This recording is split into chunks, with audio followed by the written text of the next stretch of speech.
시선이란 아주 좋은 찬양 해주셔서 감사합니다. 모든 시선을 주님께 맡기면 무슨 일이 일어날까요? 가사 있잖아요. 하나님이 일하기 시작한다고. 하나님이 일하기 시작하면 무슨 일이 일어날까요? 불꽃이 일어나겠죠. 엄청난 일이 시작됩니다. 여러분의 시선이 하나님께 맞춰졌으면 좋겠습니다. 지금 교회에 금년에 굉장히 많은 새벽 기도, 또 수요봉 예배, 또 리더십 수련회, 교회에 불이 일어나고 있습니다. 열정이, 이 말씀에 대한 열정, 우리 성경탐구 40일도 많이 오시고, 교회가 기도하고, 말씀 보고 예수님께 집중하고 있습니다. 저는 우리 청년들도 그런 영적인 분위기가, 열정과 불꽃이 일어났으면 좋겠습니다. 제가 작년부터 청년들한테 도전을 줬어요. 예수님의 미친 사람을 좀 보고 싶다고. 아직 제가 못 찾았어요. 교회는 많이 오는데 열정은 보이지가 않습니다. 교회 오는 것만으로는 안 돼요. 불꽃이 일어나야 됩니다. 저는 대학교 1, 2, 3학년 때 거의 교회에서 살았습니다. 저희 교회랑 집은 1시간 거리예요. 거의 매일 갔습니다. 예수님이 너무 좋았고 복음이 너무 좋았습니다. 성경을 미친 듯이 읽었어요. 그래도 학교 공부는 열심히 했습니다. 저는 임원도 아니었어요. 매주 청년들 데리고 저희 교회에서 남산이 가까웠어요. 토요일마다 전도하러 다녔습니다. 그때 10명, 15명씩 올라갔어요. 2달에 한 번, 3달에 한 번 기도원 가서 철야기도 하고 금식하고 이틀, 3일 두세 달에 한 번씩. 아직 그런 청년이 안 보입니다. 예수님께 미친, 예수님이 정말 모든 것처럼 보인, 모든 시선을 주님께 맞춘, 예수님께 붙잡힌, 하나님이 일하기 시작하는, 하나님께 사로잡힌. 이런 청년들은 핑계대기 바쁜 것 같아요. 내가 이렇게 예수님께 집중할 수가 없다. 내 환경은 이렇게 어렵다. 그 핑계를 대는 게 무슨 이유가 됩니까? 그 변명이 잘 통하면 무슨 이유가 되냐고요. 하나님께 집중해 보세요. 하나님께 불꽃을 태워보세요. 저는 저희 교회가 그런 하나님의 사람이 금년에 나왔으면 좋겠어요. 남이 막 걱정할 만큼 저희 부모님이 저를 굉장히 걱정했어요. 하나님한테 아들을 뺏겼다고, 얘가 미쳤다고. 미친 소리를 들으셔야 돼요. 예수님께 미치고 복음에 미치고, 정말 이 사람의 삶이 예수님께 꽂혀서 뭘 해도 예수님의 복음이 드러나는. 제가 뭐 다 잘했다는 거 아닌데 그런 열정은 제가 얘기할 수 있어요. 열정. 정말 예수님이 좋았고 그래서 제 삶을 결단했어요. 그리고 그 불은 아직도 꺼지지 않았어요. 저는 그 불을 지피고 싶습니다. 그게 생명의 불꽃이라고 생각합니다. 지금 우리는 요셉이라고 하는 한 남자의 인생을 봅니다. 그게 나랑 무슨 상관이에요? 요셉이 잘 되건 잘못되건 나랑 무슨 상관이냐고요. 상관이 있어요. 그 요셉을 하나님이 어떻게 다뤄가시는지가 하나님이 나를 다루시는 방법하고 비슷한 거예요. 그 안에 하나님이 내 삶에 개입하신 흔적을 찾아야 되는 거죠. 지금 요셉이 계속 망가지고 있어요. 삶의 계획이 없던 인생의 가장 끝바닥에 밑에 쓰라린 경험을 하고 있어요. 그런 분들이 있죠. 내 계획과 원치 않게 자꾸 꼬이고 자꾸 엉키고 자꾸 망가지고 잘하고 있는데 풀리지 않고. 그게 우리의 모습 아닙니까? 성경은 그런 메시지를 몇천 년이 넘도록 전 세계 사람들에게 알리고 있는 거예요. 그러다가 오늘의 메시지는 요셉의 반전입니다. 요셉이 이제 바닥을 쳤어요. 이제 올라오는 거예요. 그러니까 오늘 이 메시지가 우리에게 오는 것은 여러분 중에 이런 분이 있기 때문이에요. 여러분의 오늘 받아야 될 메시지. 이제는 바닥을 치고 이제 그만 망가지고 그만 내려가고 하나님이 여러분의 어떤 삶의 새로운 터닝 포인트의 시점을 시작하신다는 뜻이에요. 저는 여러분 중에 어떤 분들이 이 말씀을 나의 말씀으로 받았으면 좋겠습니다. 이 요셉의 여정을 보면 요셉을 하나님이 굉장히 슬로우, 정말 느리게 인도하고 계십니다. 정말 힘들 만큼, 정말 아주 짜증날 만큼, 정말 화가 폭발할 만큼 하나님이 굉장히 천천히 운행하고 계시죠. 성공이 한 번에 되면 얼마나 좋겠습니까? 한 번에 알려지고, 한 번에 유명해지고, 한 번에 부자가 되고, 한 번에 잘생겨지고, 한 번에 복근이 만들어지고, 한 번에 합격하고, 한 번에 취업하고, 얼마나 좋겠어요. 그러나 그 한 방은 굉장히 위험한 한 방이 될 수 있습니다. 특별히 어렸을 때 너무 이른 성공은 독이 될 때가 굉장히 많습니다. 엘린 칵이라고 하는 분은 저도 잘 모르는 분인데 자료에 보니까 걸어서 남극점을 처음 도달한 분이래요. 그러니까 모험가입니다. 걸어서 지금 이 영하 15도도 추운데 영하 4, 50도 되는 그 남극점을 걸어서 도달한 사람이래요. 최초로. 북극점도 도달하고 에베레스트도 정복하고 굉장히 모험심이 특심인 탐험가입니다. 거기다가 굉장히 큰 기업의 CEO입니다. 그러니까 사업도 잘하는 분이죠.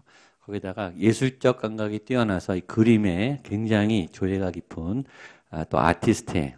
아주 여러 면에서 아주 뛰어나신 분이죠. 그분이 이렇게 글을 남겼습니다. 제가 한번 읽어보겠습니다. 첫 전시회를 여는 화가들은 성공적으로 데뷔하기를 바라지만 너무 많이 팔리는 일은 경계해야 한다. 갑작스런 성공은 예술적 능력에 조금도 도움이 되지 않기 때문이다. 너무 일찍, 너무 쉽게 인정을 받다 보면 그들의 예술이 힘들어질 것이라는 사실을 나는 경험으로 알고 있다. 너무 빠른, 누구를 앞서가는 굉장히 유명세를 타고 성공하는 그 성공이 정말 바람직한 성공이 있는가? 인생을 살아보면 다 알아. 그건 굉장히 위험하다는 거예요. 그 다음에 살 길이 얼마나 많은데. 보세요. 그래도 추락한 분은 굉장히 많죠. 일찍 알려졌다가, 일찍 성공했다가, 일찍 자리를 잡았다가, 더 추락한 분, 더 망가진 분들은 우리는 알고 있어요. 물론 재기를 해서 또 이름이 나기도 하지만 굴곡이 이제 심한 거죠. 그걸 알지만 우리는 그럼에도 빨리 성공하고 싶습니다. 또 일찍 자리를 잡고 싶어요. 취업도 빨리 되고 또 합격도 빨리 하고 결혼도 좋은 사람하고 잘 빨리 만나서 안정을 갖고 또 어느 정도의 이름도 있고 자리도 잡기를 원해요. 이런 분위기가 이 사회를 압박합니다. 모든 한국 사람들이 이런 조급증에 시달려요. 왜냐하면 계속 언론이 그런 사람들을 알려주거든요. 잘된 거, 아주 좋은 거 이런 것들을 계속 얘기해서 우리가 그 수준에 못 가면은 계속 비교를 당해요. 그리고 마음이 급해져요. 재수하면 어떻습니까? 삼수는 어때요? 사수, 오수는 어때요? 좀 늦게 갈 뿐이에요. 긴 안목을 보면 사실은 그렇게 큰 차이는 아닌데 완전히 인생을 망가진 사람처럼 다 산 것처럼 얼마든지 기회가 있어요. 얼마든지 새로운 길이 있는데 우리는 낙오자처럼 산다고요. 그리고 남은 그 몇십 년을 정말 죄인처럼 패배자처럼 살아요. 그렇지 않아요. 하나님은 그렇지 않습니다. 우리는 이 조급함을 좀 내려놔야 돼요. 식당에 가서도 종업원 벨 좀 그만 누르고 2번 눌러도 안 오면 화가 나더래요. 저도 3번 눌러도 안 오면 제가 일어나더라고요. 가서 갖고 오든지 제가 일어나든지 누구를 시키든지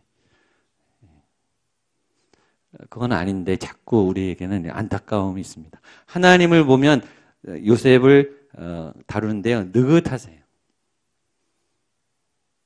요셉은 급해 죽겠는데 하나님은 느긋하세요. 하나님이 맞아요. 하나님의 페이스에 우리가 가는 게 맞아요. 요셉은 안타까워 죽겠어요. 근데 이 철없을 때도 충분히 지나고 채새 옷을 입고 노예 시절 보디발의 집에서도 충분히 노예를 충분히 익히게 합니다. 왜냐하면 거기서 섬김을 철저히 하는 거예요. 철저히 낮은 자로 청소하는 거, 관리하는 거, 그 다음에 사람을 다루는 거, 돈 관리하는 거. 그래서 살림을 다 맡기잖아요.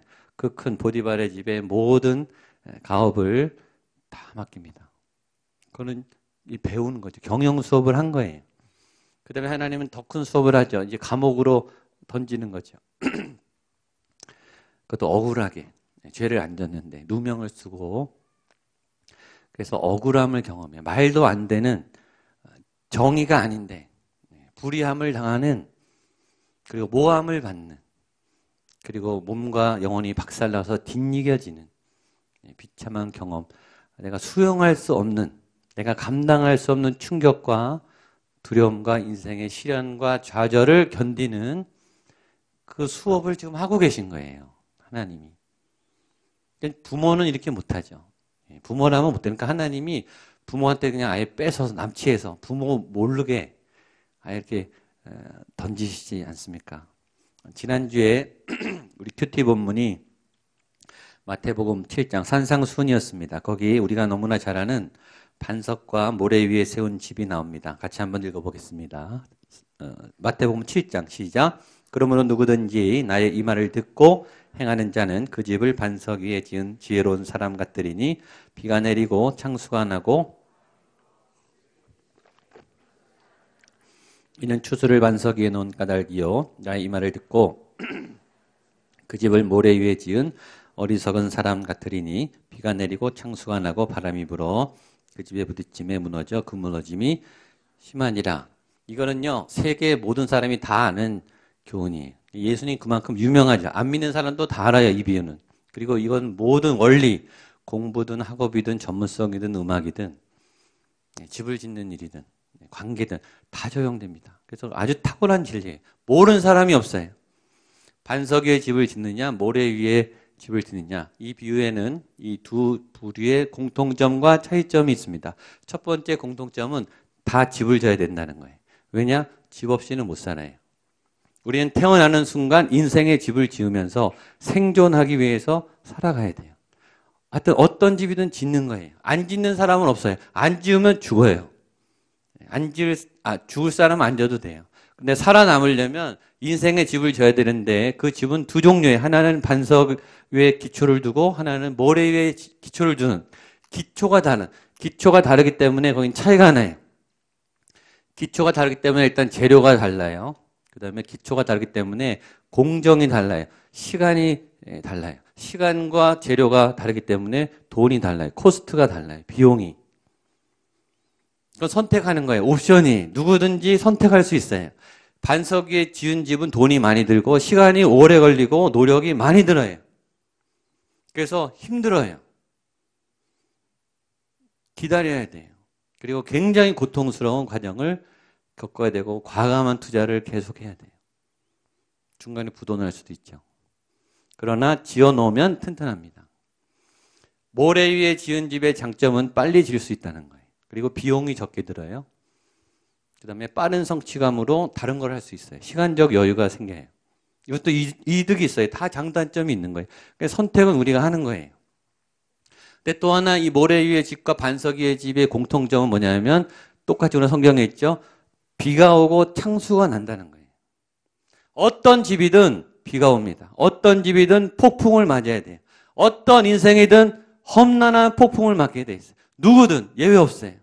그 폭풍이란 것은 그 사람 혼자 감당할 수 없는 어마어마한 시련과 고통과 아픔이라는 거예요. 이거는 다 온다는 거예요.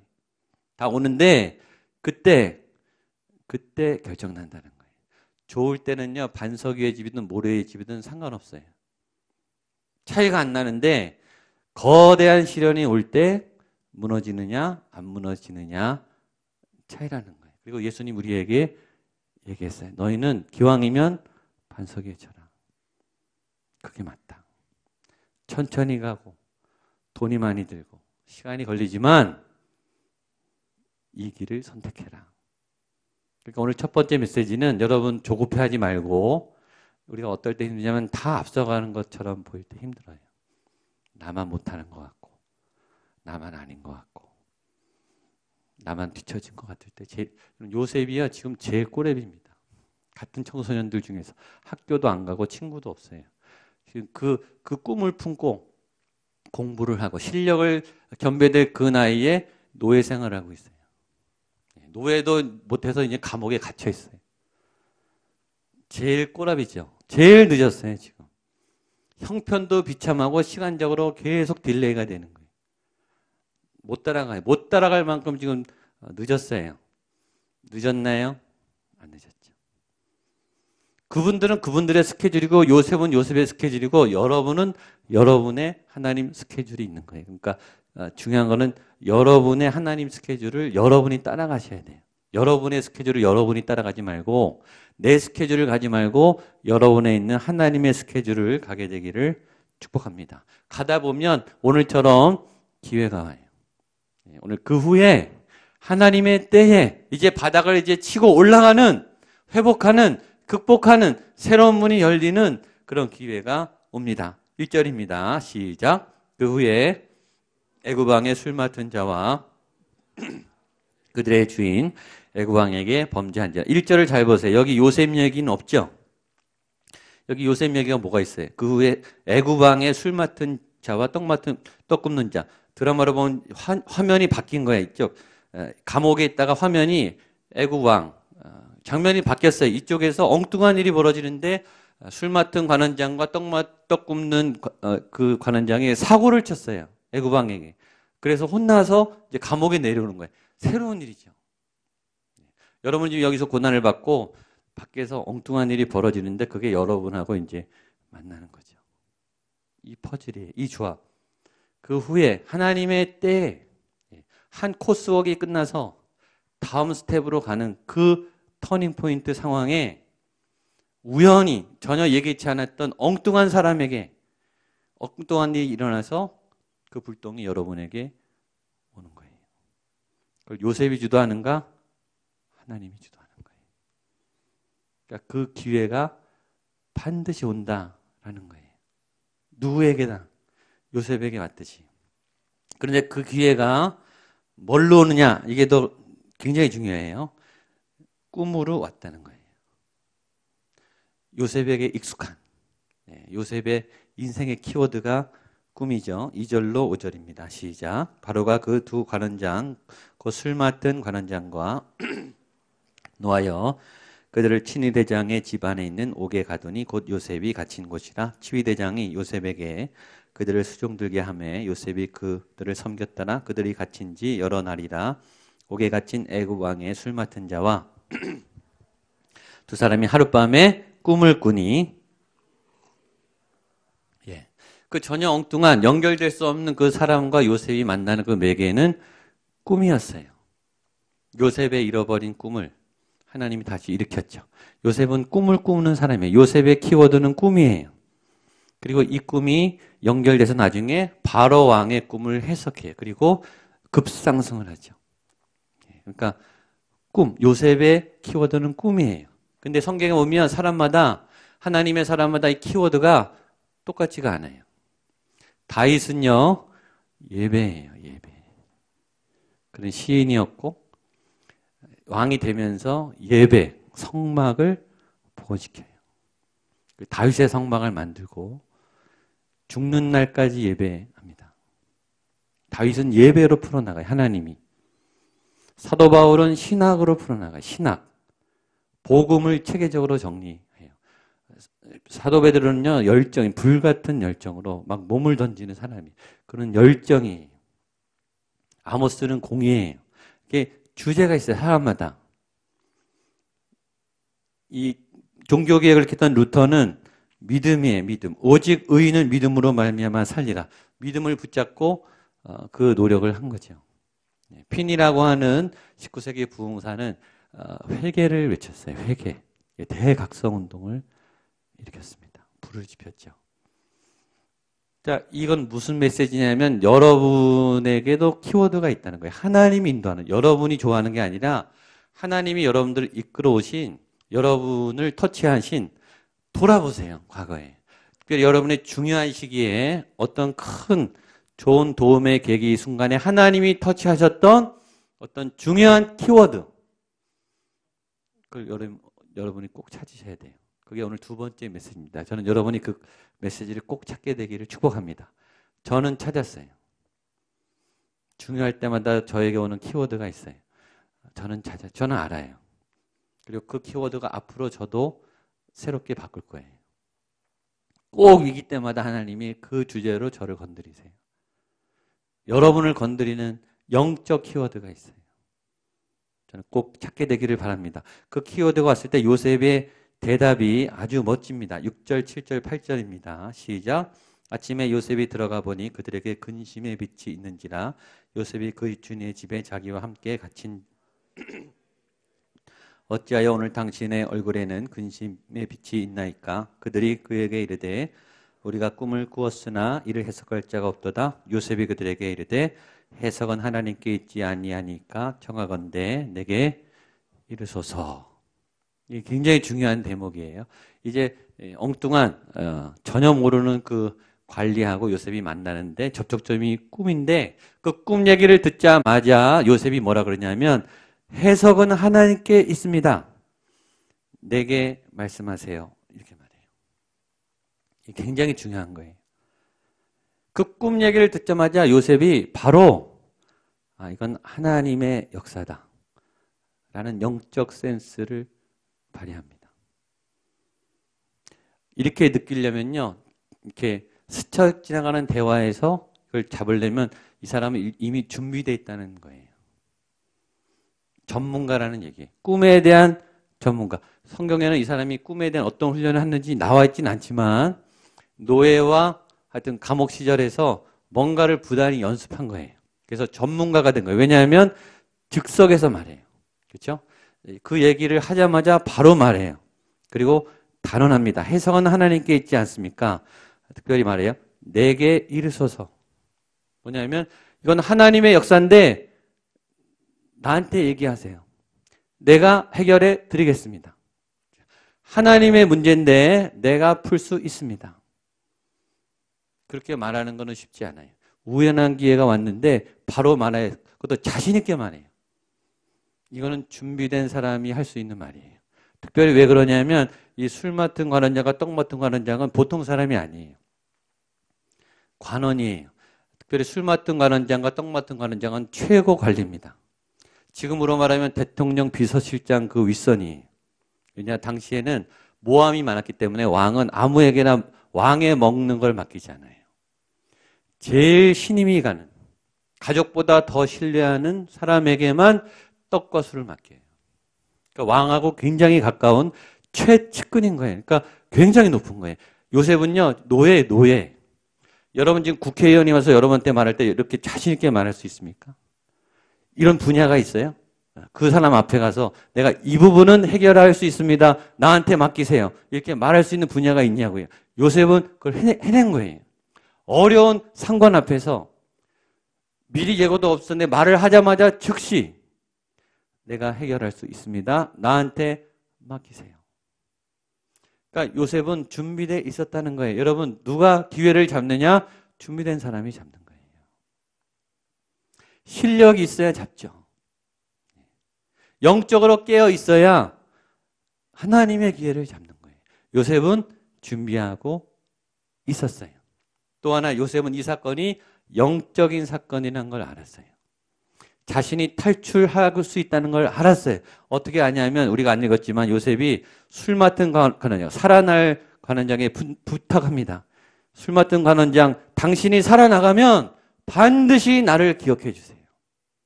반드시 나를 여기서 빼내주세요. 간곡히 부탁합니다. 그러니까 요셉은 이 꿈을 통해서 오는 이 하나님의 방법이 자신의 인생을 새롭게 할 어떤 것이라는 걸 아는 거예요. 이게 영적으로 깨어있는 사람이 아는 예지력이죠. 아직 이루어지지 않았으나 하나님이 감을 주는 거예요. 이렇게 하실 것 같다. 기회가 왔구나.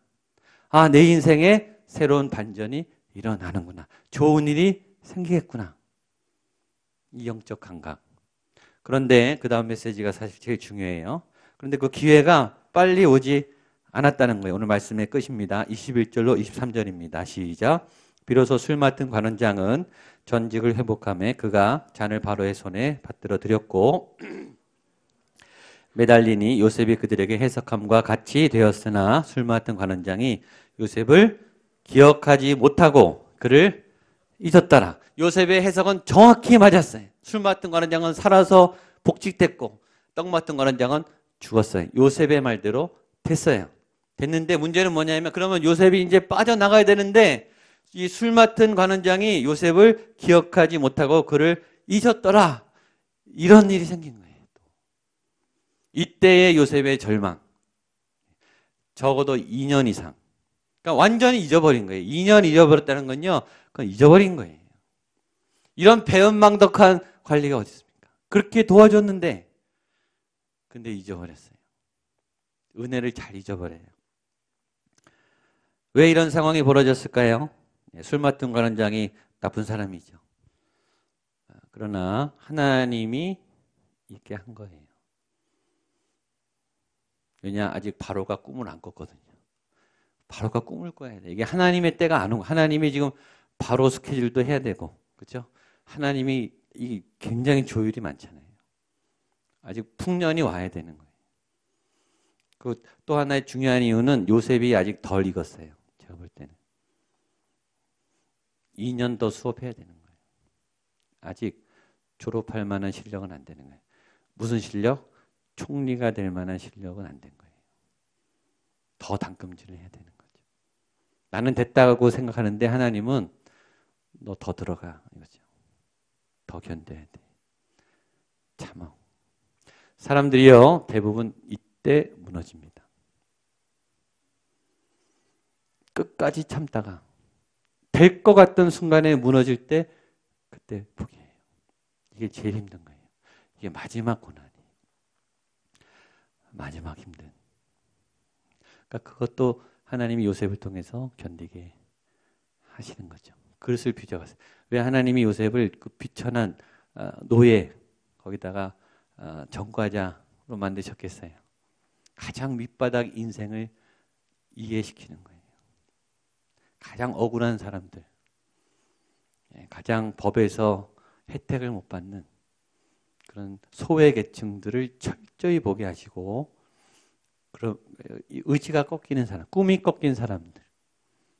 요셉이 나중에 총리가 될 때 어떻게 하는지 아세요? 그 사람들까지요 다 품어요. 법을 만드는데 그 천민 계급까지 다 살리는 법을 만들어요. 어떻게 알았게요? 자기가 경험했거든요.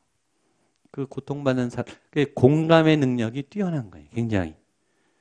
요셉은 바닥까지 내려가 봤기 때문에 바닥 인생의 사람들을 다 위로할 수 있어요. 그러니까 2년 더 해야 되는 거죠. 하나님이 원망스럽죠. 하나님이 잘 모르시는 것 같아요. 하나님이 불의하신 것 같아요. 불의하죠. 그러나 하나님은 정확하게 알고 계세요. 마지막 메시지는 그러니까 조바심 내지 말고 조금 더 참아야 된다는 겁니다. 거의 다 왔습니다. 거의 다 왔어요. 마지막에 포기하는 분이 의외로 많습니다. 현대인들 같으면요, 스트레스 많은 분은 벌써 자살했을 거예요. 자살해도 할 말이 없을 만큼 요셉은 지금 스트레스 덩어리죠. 충분한 자살할 이유가 돼요. 이렇게 안 풀릴 수가 있습니까? 마지막 하나님의 빛이 반짝했다가 꺼질 때는 더 힘든 거예요. 근데 이게 마지막 요셉의 시련입니다. 그래서 오늘 여러분에게 주는 마지막 메시지는 끝까지 견디라 이겁니다. 끝이 얼마 남지 않았습니다. 오늘 제 설교를 듣고 말씀을 꼭 들어야 되는 분이 있을 거예요. 한 번 더 참으세요. 조금만 더 견디세요. 그리고 하나님이 이루어지면 나중에 저를 찾아와서 간증하세요. 제가 아까 얘기했더니 3부 예배 끝나고 그분이 저라고 얘기한 분인데 지나봐야 알아요. 아직. 잘 된 다음에 오시라고. 잘 된 다음에. 이 고비 넘기고 대박이 터진 다음에 요셉처럼 급상승한 다음에 찾아오세요. 그럼 제가 간증시켜 드릴게요. 분명히 오늘 있어요. 제가 저한테 하나님이 그런 감을 줬어요. 아무 때나 제가 이런 말 하지 않아요. 근데 분명히 영적 감이 왔어요. 누군가 오늘 이 메시지를 듣고 마지막 고비를 넘겨야 될 분이 있어요. 한 번 더 참으세요. 그리고 나중에 꼭 간증하세요. 여러분의 그런 믿음의 여정을 하나님이 회복시켜 주시기를 축복합니다.